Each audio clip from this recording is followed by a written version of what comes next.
హైదరాబాద్లో drugs ముఠాను arrest చేసినట్టు తెలిపారు excise enforcement joint commissioner Qureshi. Drugs కేసులో రాహుల్, మహేష్ అనే వ్యక్తులను అదుపులోకి తీసుకున్నట్లు చెప్పారు. నిందితుల దగ్గర నుంచి 4,50,000 విలువైన 29.6 గ్రాముల ఎండీఎంఏను సీజ్ చేసినట్టు తెలిపారు. నిందితులు జెప్టో అనే ఈ-కామర్స్ సంస్థలో ఉద్యోగం చేస్తూనే హైదరాబాద్, బెంగళూరుతో పాటు ఇతర నగరాలకు డ్రగ్స్ సరఫరా చేస్తున్నట్టు తెలిపారు. మరో 2 డ్రగ్ పెడ్లర్లు పరారులో ఉన్నట్లు చెప్పారు కమిషనర్ ఖురేషి. అన్ని రకాల ఎక్సైజ్ నేరాలపై అంటే అది గుడంబా కానివ్వండి, డ్రగ్స్ కానివ్వండి, నాన్ డ్యూటీ పెయిడ్ లిక్కర్ కానివ్వండి, కల్తీ కళ్ళు విషయం కానివ్వండి, ఇవన్నీ కూడా తీవ్రమైన ఎక్సైజ్ నేరాలు. ఈ అన్ని ఎక్సైజ్ నేరాలపైన గట్టి చర్యలు తీసుకుంటుంది డిపార్ట్మెంట్. ఆ ఏరియాలో ఆపరేషన్ ధూల్పేట్ అనే ఒక ప్రత్యేక కార్యక్రమం కూడా చేపట్టడం జరిగింది.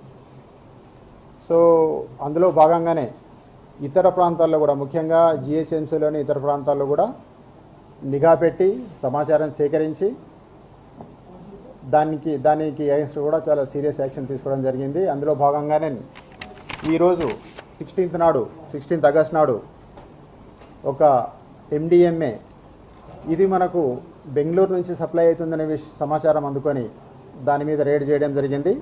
అందులో భాగంగా పివి రాహుల్, తర్వాత ఆర్ మహేష్ అనే 2 బెంగళూరు వాసులు, వాళ్ళిద్దరి దగ్గర నుంచి 29.6 గ్రామ్స్ ఎండిఎంఏని స్వాధీనం చేసుకోవడం జరిగింది.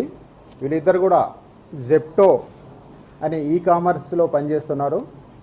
దాన్ని అడ్డుగా పెట్టుకొని ఈ మత్తు పదార్థాలు కూడా వాళ్ళు అమ్ముతున్నారు. వాళ్ళు ఈ వ్యాపారం బెంగళూరులో చేస్తున్నారు, హైదరాబాదు తర్వాత ఇతర నగరాల్లో కూడా వీళ్ళు సప్లై చేస్తున్నారు.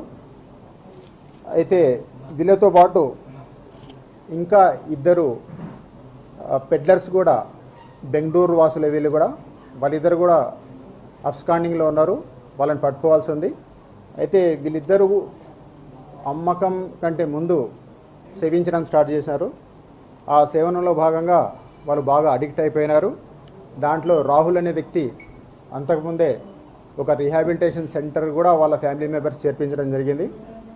కానీ అది మానక ఆ సెంటర్ నుంచి ఆయన పారిపోయి వచ్చి మళ్ళీ ఎదిగి పెడ్లర్గా మారి ఇది విస్తరించడంలో ఆయన చాలా కీలక పాత్ర పోషిస్తున్నాడు. అలాగే దీంతో పాటు గుడంబా మీద కూడా తీవ్ర చర్యలు తీసుకోవడం జరుగుతున్నది. ఆగస్టు 31 లోపల గుడంబాను రాష్ట్రంలోని అన్ని ప్రాంతాల నుంచి పారదూరాలని చెప్పి డైరెక్టర్ గారి ఆదేశాలు ఉన్నాయి, ప్రభుత్వం ఆదేశాలు కూడా ఉన్నాయి. అందులో భాగంగా ఎస్టీఎఫ్ టీమ్ బి ప్రదీప్ రావు గారి ఎక్సైజ్ సూపరింటెండెంట్ గారి ఆధ్వర్యంలో ఒక టీం నిన్ననే దాదాపుగా ఒక బొలెరో వాహనాన్ని స్వాధీనం చేసుకొని 1200 కిలోల నల్ల బెల్లం, 50 కిలోల పట్టిక, తర్వాత 10 లీటర్ల గుడంబాను కూడా స్వాధీనం చేసుకోవడం జరిగింది.